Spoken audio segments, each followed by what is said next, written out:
There was a man named Daniel Kane who never liked to lose, not at poker, not at board games, and especially not in life. You'd never know it by looking at him. He didn't talk tough, didn't wear leather jackets or walk around like he had a soundtrack playing behind him. He was quiet, measured. He built things, houses, furniture, reputations. But the crown jewel of his life? That was his wife, Elise. They met in college, in a dingy art history class Daniel only took to get out of statistics. Elise sat 2 rows ahead of him with a highlighter in one hand and an aura that glowed like warm whiskey in a snowstorm. She was clever, too. Had the kind of smile that made you feel like you were being let in on a secret you didn't deserve. They married young, early 20s. Everyone said they'd grow out of each other. They didn't. They grew into each other. At least, that's how Daniel told it. Fast forward 10 years, and Daniel was the type of man people called when their walls were falling down, literally and metaphorically. He had a reputation for fixing things that others gave up on. Maybe that's why he didn't see it coming. Because he believed in fixing, not failing. Because he thought the lighthouse he'd built was sturdy enough to withstand anything. He was wrong. One evening, he was helping a neighbor put up a fence. The guy, Russell, was new in town, divorced, rich, a little too tan for someone who claimed to hate the beach. He talked in fast, clipped sentences like he was always closing a deal. Elise had invited him over a few times for dinner. She said it was just to be neighborly. Daniel didn't mind. He wasn't the jealous type. He believed in giving people space. You don't cage someone you love. That's what he used to say. Anyway, Daniel came home that night, boots muddy, hands scratched from old cedar, to find Elise asleep on the couch. The TV was on mute. Half a glass of wine sat sweating on the coffee table. Nothing unusual except for the second wine glass. Also half full. Also sweating. He stood there for a second, staring at it. "Hey," Elise said groggily, waking up. "You're late." "Yeah," he said slowly. "Fence took longer than I thought." She rubbed her eyes, sat up. "I poured you a glass, but I guess I fell asleep." Daniel nodded, walked into the kitchen, and quietly counted the wine glasses in the dishwasher. 4. 1 in the sink. 1 in the living room. Do the math. He didn't say anything that night. Just kissed her on the forehead and went a shower. That's the thing about builders. They know when something's off, even before the walls crack. Because it always starts small. A creak where there shouldn't be one. A draft you can't explain. A second wine glass. Daniel didn't go looking for proof yet. That wasn't his style. He just watched. Waited. Took notes in his mind like blueprints. Because when the truth comes crashing down, it's better to know where the exits are. The funny thing about storms, they rarely start loud. Sometimes it's just the shift in the air, the way the light turns gray around the edges. That's what Daniel noticed first. Elise's laugh didn't echo the same. Her hugs felt pre-recorded. And she stopped asking him to fix things around the house, like she was learning to live without needing him. But he didn't panic. He observed. One Sunday morning, Daniel suggested a drive up to the mountains, like they used to do. Fresh air, strong coffee in a thermos, windows down, and the kind of music that made the trees dance. Elise smiled politely, the kind of smile you give a stranger who compliments your shoes. "Can't," she said. "Brunch with Claire and Lindsay." He nodded. Claire he knew. Lindsay, not so much. "That new?" he asked, pouring himself coffee. Lindsay? Don't think I've met her." Elise sipped her tea. "She's from yoga. We've been going for a few months." A few months. News to him. He didn't accuse her of anything. That wasn't his game. He just added it to the blueprint. New name. New alibi. Storms building. That afternoon, Daniel went out to the garage and started sanding a piece of oak for a coffee table he'd never end up finishing. The sound of the sander buzzed in his ears, giving him time to think. To plan. On the workbench sat a small camera, the kind meant for checking joist alignment in hard-to-reach places. He picked it up and stared at it for a long time, then at the floorboards above, leading straight into the bedroom. He didn't use it that day, or the next, but he moved it closer. The next clue came Tuesday. Daniel came home early. Pulled into the driveway around 3:15 p.m. Elise's car wasn't there, which was odd. She worked remote on Tuesdays. Her laptop was still on the dining table, open. Zoom window closed. So where was she? At 3:47 p.m., she came through the front door, hair tied up, cheeks flushed like she'd been running or laughing. She didn't expect to see him there. "Oh," she said, startled. "You're home early." "Yeah," Daniel said, not looking up from his tool catalog. "Rain's coming." "We wrapped early." She stood there too long. Just standing. Like her brain forgot what room she was in. "You okay?" he asked, finally turning to her. "Yeah. Just surprised, that's all." She kissed him on the cheek. Her lips were cold. Daniel smiled, then stood up, walked over, and gently took her hand. "You smell like cigars," he said softly. Her face twitched. Not a lot. Just enough for someone who knew her down to the nervous blink she gave when lying. "Oh, yeah. I passed a cigar bar on my walk back to the car. Must have stuck." "Yeah," he nodded. "Must have." The next morning, Daniel didn't go to work. He installed the camera. Not because he was broken, not because he was weak, but because he was done playing house in the dark while someone else was lighting matches upstairs. He didn't tell her, didn't act different. He made dinner that night, her favorite: grilled salmon, roasted sweet potatoes, and garlic asparagus. Elise barely touched it, said she wasn't feeling hungry. Daniel smiled. "That's okay. I made extra. You might want it later." Because what he was cooking up wasn't food. It was the truth. And it was almost done. Some truths come like thunder. Others? They hum. They whisper. They crawl in through the cracks and sit with you until you can't ignore them anymore. Daniel didn't need to wait long. 2 days after installing the camera, just a sleek little device tucked into the corner molding above the bedroom window, it happened. Thursday, 11:58 a.m. He was at work, pretending to review lumber orders while his phone buzzed with a motion alert. Bedroom. Movement detected. He swiped the notification, watched the feed buffer, and there it was. Elise.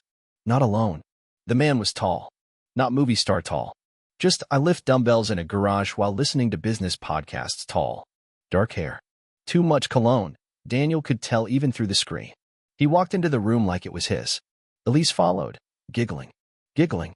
She didn't giggle with Daniel anymore. Not even when he made those dumb puns she used to roll her eyes at and then laugh 5 seconds later. This wasn't a nervous laugh. It was the kind of laugh that said, "I don't feel guilty yet." Daniel didn't watch the whole thing. Didn't need to. He muted the video. Watched the man's hand on her back. Watched Elise slip off her sweater and fold it. The way she used to before she crawled into bed with Daniel during winter. And then he closed the app. No rage. No primal scream. Just silence. He stared at the wood grain of his desk, following the lines like a map. Because that's what it was now, a map leading him to a version of himself he hadn't met yet. At 12:37 p.m., Elise texted. "Hey babe, how's your day going? Miss you." He stared at the message for a full minute before replying. "Busy. You know how it is. Hope you're staying warm." She replied with a heart emoji. A pink one. The one she used when she was trying to be cute. Trying to keep up the lie. Daniel smiled at that. Not because it worked, but because now he was certain. She didn't suspect a thing. That night, Elise was extra sweet. Almost glowing. She made dinner, risotto, his favorite. Lit candles. Talked about maybe taking a weekend trip together. Just the two of us. Daniel played along. He even poured the wine. "Any preference where we go?" she asked, her eyes soft. He leaned back, sipped his wine, and shrugged. "Somewhere quiet. I think we need time to reset. Don't you?" She nodded, touched his hand. "I'd love that." She had no idea he already had a destination in mind. Somewhere a little off-grid. Somewhere with no cameras. Because sometimes, the cleanest revenge isn't loud. It's surgical. Daniel always believed the best kind of revenge wasn't something you served cold. It was something you built. Like a house. Quietly. Brick by brick. Screw by screw. With no one noticing until they were standing inside it, looking around, wondering how the hell they got there. And Elise? She was already in the living room. She just didn't know the walls were closing in. Over the next week, Daniel became something else. Not a victim. Not a husband. A planner. A tactician. He didn't rage. He didn't sulk. He just observed, like a scientist studying a new species of betrayal. Every time Elise texted him, "I love you," he'd reply with, "Me too." Every "I miss you" got a thumbs up. That's the trick. Don't change the rhythm. Just change the intent behind every beat. And while she was busy dancing with deception, Daniel was taking inventory. By the end of the second week, he had a name, Evan Blake. Not a coworker. Not a neighbor. A personal trainer she'd met at a wellness retreat, one Daniel had paid for, ironically, so Elise could reconnect with herself. Well, she'd reconnected, all right. Just not with him. He dug through bank statements and browser histories, things most people forget about when they're busy lying. Hotel receipts. a shared playlist on Spotify titled E plus E, a separate Venmo account under the name LB Cute, Elise. Real subtle. Daniel didn't confront her. That would be too easy, too human. No, he wanted her to feel it. Not just the exposure, the disorientation. So he did what he did best. He started building. First, the digital trap. Daniel had spent years dabbling in home security systems. His own setup was better than most small businesses. Elise thought the cameras were off during the day. She was wrong. He began recording everything. Phone calls on speaker. Doorbell logs. Every exit. Every entry. He even synced the thermostat to his phone, not because he cared about the temperature, but because it told him when the back door opened and how long it stayed that way. Evan had a routine. Tuesdays and Thursdays. And by noon, out by 1. Sometimes later. Never overnight. Never bold. Coward. Daniel renamed the Wi-Fi network. Evan knows. Password. Get out Elise 2024. He didn't change it yet. But oh, he would. Second, the paper trail. Daniel wasn't a tech guy by trade, but he knew a guy who was. A buddy from his renovation days named Craig, divorced, ex-army, with a hobby for digital forensics and a spiteful streak. I need evidence, Daniel said one night over beers. I need it airtight. Craig leaned back. You're going to court? No, Daniel said. I'm going to war. Craig grinned. I like this new version of you. By Friday, Craig had printed copies of messages pulled from Elise's cloud backups, deleted chats, voice memos, a few compromising photos. Nothing explicit. Just enough to humiliate her and Evan if they ever tried to go public with their little fairy tale. Daniel read the messages once, then burned them into memory. The words didn't sting anymore. They itched, like a healing wound that begged to be scratched open again. Third, the exit plan. Daniel met with a lawyer named Madison Hart. She was sharp, calm, and utterly uninterested in sugarcoating anything. You're telling me you have visual evidence, location data, message logs, and an ongoing affair? She asked, leafing through the folder. Daniel nodded. And she doesn't know I know. Madison raised an eyebrow. That's a rare advantage. Most men come to me after the explosion. Daniel gave a dry smile. I'm the explosion. She leaned forward. Then let's talk firepower. The plan was simple. Separate Elise from her narrative before she could write it. File for divorce anonymously. Freeze the joint accounts the moment she stepped into Evan's arms again. Serve papers at a very specific time and place. Daniel picked the date, their anniversary. Dinner reservation already made. Flowers ordered. And an envelope with the divorce petition, ready to be handed over the creme brulee. Cruel? Maybe. But justice isn't supposed to feel warm. And through it all, he played the part. Husband. Partner. Fool. He kissed her forehead at night. Brought her coffee in the morning. Even complimented her new dress, the one Evan probably helped her pick. On the outside, Daniel Kane was calm water. On the inside, a riptide with teeth. One night, Elise turned to him in bed, post-brunch glow still on her cheeks. You've been really sweet lately. Have I? He asked, rolling over to face her. She nodded. It's like, you're here again. Like before. He studied her. Watched the way she wanted to believe her own words. I'm just appreciating what I've got, he said softly. She smiled. I love you, Daniel. He kissed her gently. I know. Because saying I love you too would have been a lie. And Daniel Kane didn't build with lies. He built with blueprints. And hers was almost finished. The reservation was for 7:30 p.m. That was Elise's idea. She'd suggested they go to Carmichael's, the upscale Italian place where they used to celebrate birthdays and promotions and all those little wins that used to mean something. Daniel hadn't been there in years, but he remembered the corner booth they always requested. The one with the view of the city lights and enough distance from other tables to pretend the world didn't exist. This time, Elise made the reservation. That was cute. I thought it'd be romantic, she said, walking into the living room in a dark green dress that hugged her like a secret. You know, start fresh. Daniel smiled from the couch, buttoning the sleeve of his shirt. Fresh is good. They drove in silence, Elise occasionally scrolling her phone and smiling faintly at whatever, or whoever, she was texting. She tilted the screen just slightly, like she didn't even realize she was hiding it. Daniel noticed. Everything she did now was done like a woman mid-juggle, balancing two lives. One with him, one with Evan. But the thing about juggling? Eventually, gravity gets the last word. Carmichael's was still Carmichael's. Soft piano music, golden lighting, waiters that remembered your name like it meant something.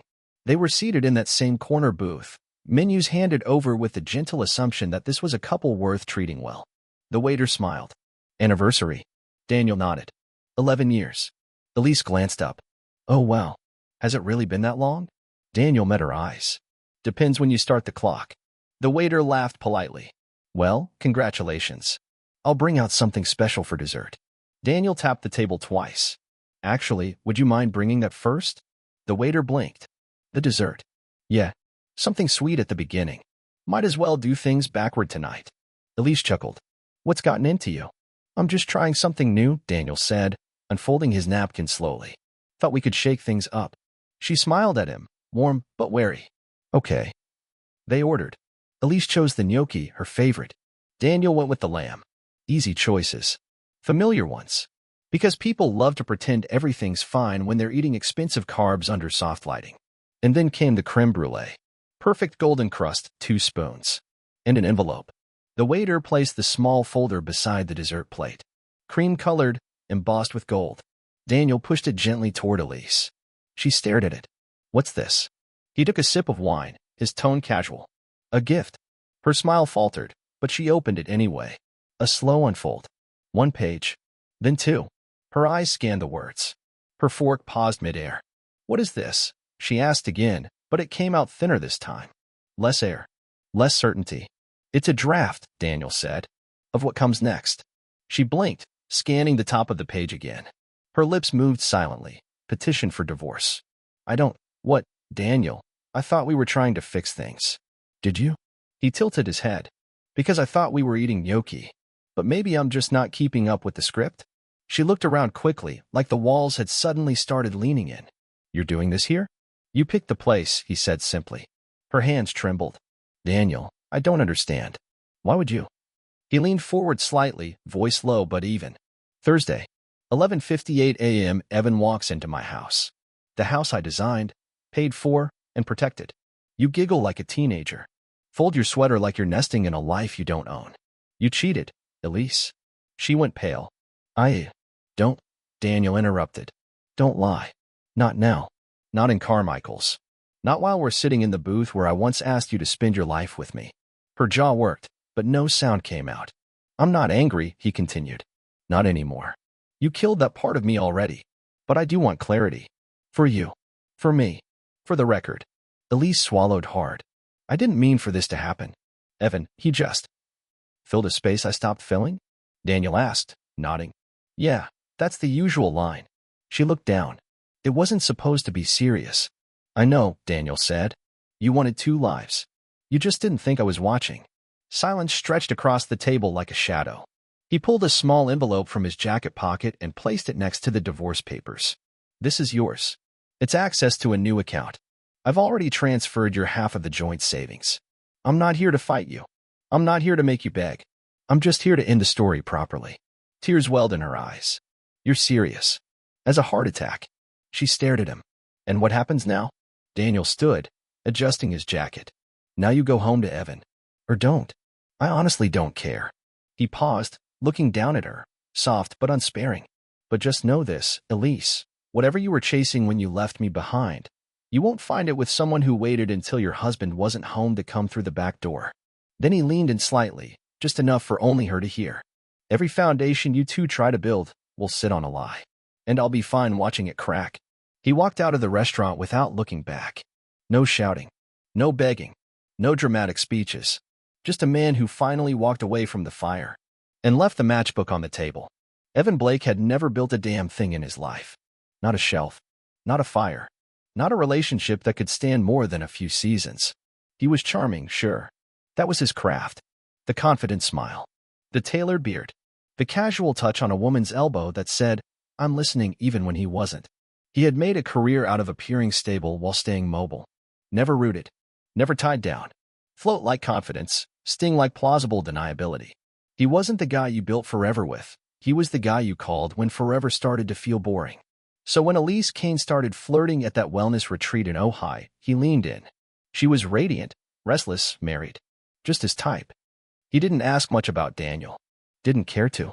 The guy worked with his hands, she said. Wore flannel unironically. Built tables or something. Sounded like a man still trying to believe in things like loyalty and shared calendars. Evan figured he wouldn't be around much longer. Turns out, he was right. Just not in the way he expected.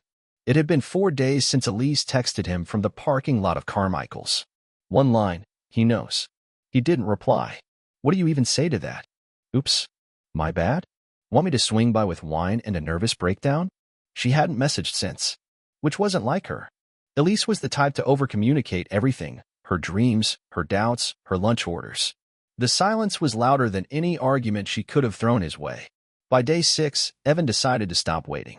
He drove to her place. Not the gym, not her work, the actual house. Daniel's house. The one with the cedar siding and that obnoxiously perfect lawn. The one Evan always parked 3 doors down from because, deep down, he knew he didn't belong there.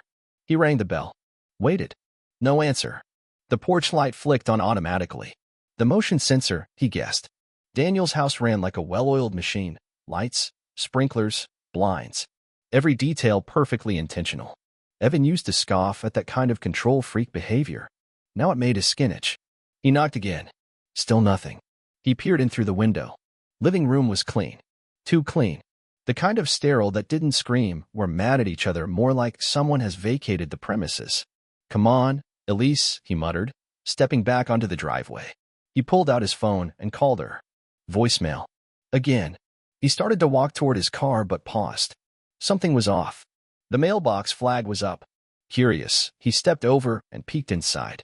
Not to snoop, okay, partly to snoop, but mostly to kill the mounting dread crawling up his neck. Inside was a stack of envelopes. One of them caught his eye. It had his name on it. Just 2 words, scribbled in ballpoint pen, Evan Blake. He looked around, then pulled it out, heart thudding like a slow drumroll. He opened it. Evan. You're probably wondering where Elise is. You're probably feeling confused, maybe even a little victorious. Let me assure you, it's temporary. You were never her escape. You were just her excuse. But don't worry. I'm not here to threaten you. That's not my style. I don't punch walls or leave drunken voicemails. I don't key cars or post cryptic quotes online. I build. So here's what I built for you. Elise no longer lives here. She's currently staying with her sister in Portland. I booked the ticket. I paid for the cab. I packed the bag. I told her I wouldn't contact you. That I was done. That she was free. And then I told her the truth, you're not a future. You're a placeholder. You weren't plan B. You were plan temporary. She didn't argue. Here's what else I've done. I've spoken to your boss. Not about Elise. Don't worry. Your dating life is still your own. But I did mention your little habit of using gym facilities during unapproved hours. The footage you didn't think existed? I now own a copy. I've also been in touch with 3 women who used to train under you. Nothing illegal, nothing messy, just conversations. One of them called you a walking lesson in disappointment. Direct quote. I'm not here to ruin your life, Evan. I'm here to let you know you were never in control of this one. You broke into a house and tried to rearrange the furniture. And now the floorboards are gone. Sleep well. Daniel Kane. PS. Your Spotify account? Still logged in on Elise's phone. I've been listening to your playlist all week. Man, you really like Coldplay. Evan stood on the curb for a long time, the letter limp in his hands. Eventually, he crumpled it, tossed it into the storm drain. Then he got into his car and sat in silence. No music. No calls. Just the slow, suffocating realization that he wasn't just the other man. He was the afterthought. Elise Kane hadn't cried in 3 days.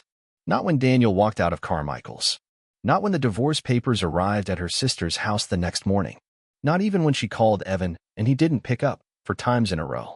But now, standing in the tiny guest bathroom of her sister's Portland condo, Elise stared at her reflection like it owed her an explanation. The woman in the mirror didn't look wrecked. She looked exposed. Stripped of her routines, her rituals, and her carefully curated justifications. Her marriage was over. Evan had gone silent. And her own sister, a woman who once worshipped her ambition, could barely look her in the eye. Are you okay? Her sister, Valerie, asked from the kitchen. Fine, Elise said, wiping her face with a towel she hadn't earned. Because the truth was, she wasn't sure what she was anymore. The woman who used to control everything had lost both her anchors. The life she built with Daniel gone. The fantasy she conjured with Evan burned out faster than a scented candle in a hurricane. And the worst part? She didn't miss Evan. She missed the version of herself that Daniel made her believe she was. Daniel Kane didn't move to the mountains. He didn't buy a motorcycle or get a tattoo or start dating 20-somethings who called him mysterious. He went back to work. The smell of sawdust, the weight of wood in his hands, the hum of something being shaped into form, this was therapy for him. Real, honest work. No lies. No lipstick on broken glass. One morning, he got a text from Madison, his lawyer. It's official. She signed everything. No contest. He stared at the screen, then powered the phone off and slipped it into his glove box. Not out of anger. Just clarity. Daniel had no interest in gloating. No time for second acts. This wasn't about revenge anymore. It was about peace. But one last piece remained. He called in a favor from a friend who worked in publishing. A small magazine. Regional. Lifestyle and profiles. Nothing flashy. I want to submit an essay, he said. Anonymous. About rebuilding after betrayal. She hesitated. You sure you want that out there? I don't care who reads it, he said. I care that it's mine. Evan moved out of town. The gym let him go amicably, but everyone knew why. A few whisper campaigns here and there. Clients dropped off. The guy with the nice smile had too many red flags waving behind him. He left with 2 duffel bags and a lease he couldn't afford, driving south to a city where no one knew his name. Elise stayed with her sister another month. She looked for jobs, reapplied for her old marketing firm. But bridges once burned are hard to walk back over, especially when you were the one holding the lighter. She wrote Daniel once. A letter. It arrived with no return address. Daniel, I know you won't reply. I'm not writing to apologize, because I know I already did too much damage for words to matter. I just want you to know that I understand now. What I threw away. What you were trying to build. I couldn't see it then. I thought love was something you chase. You knew it was something you protect. I was wrong. You were right. B. Daniel read it once. Folded it. Tucked it into the back of his toolbox. Then went back to work. People always think revenge means destruction. Fire. Scandal. Public spectacle. But Daniel Kane's revenge was silence. It was walking into his new home, a 1-story house on a hill outside town, alone, but not lonely. It was building a porch swing with his own 2 hands and watching sunsets that didn't remind him of anything but peace. It was saying no to bitterness and yes to quiet mornings. He never dated Elise 2.0. Never chased ghosts in other women. Eventually, someone came along. A bookshop owner named Kate who didn't wear perfume and didn't care about curated photos or curated lies. She liked hiking, hated brunch, and said exactly what she meant, even if it stung. Daniel liked that. They didn't rush it, didn't label it. They just lived it. One evening, Daniel sat on the porch swing, a mug of coffee in hand, watching the sky darken. Kate was inside, reading something with her feet curled up on the couch. The wind was soft. The trees didn't ask anything from him. And in that moment, Daniel smiled, not because he'd won, but because he'd let go. And letting go? That was the cruelest, cleanest revenge of all.